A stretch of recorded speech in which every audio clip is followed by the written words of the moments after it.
দু একদিনের মধ্যে হয়তো মা সুস্থ হয়ে উঠবেন, মাকে নিয়ে বাড়ি ফিরতে পারবেন তিনি।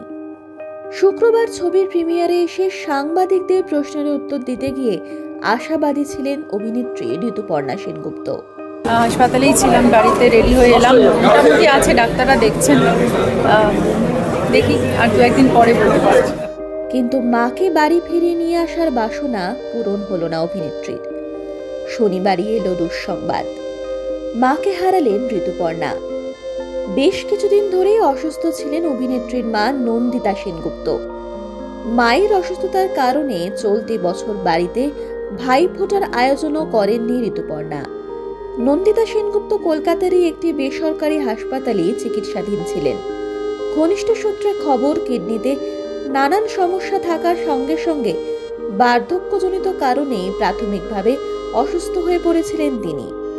অসুস্থ মায়ের পাশে থাকতেই বিগত দিনে সারা দিনের বেশিরভাগ সময়ে হাসপাতালেই কাটিয়েছেন ঋতুপর্ণা। অবশেষে 15 দিনের লড়াইয়ের ইতি। শনিবার দুপুর 3টে নাগাদ শেষ নিঃশ্বাস ত্যাগ করেন নন্দিতা দেবী। মৃত্যুকালে তার বয়স হয়েছিল 77 বছর। তোমরাও সবাই সামিল ছিলে, জানো 1 মাস ধরে মা যুদ্ধ করছিল।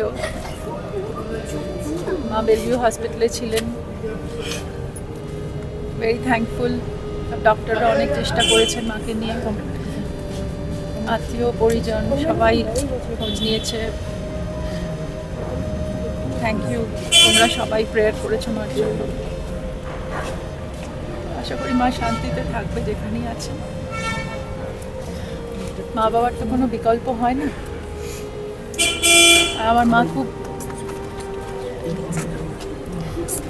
এখনো আমাকে শাসন করতো, এখনো মা আমাকে বকাবকি করতো। কয়েকদিন আগেও বলেছিল যে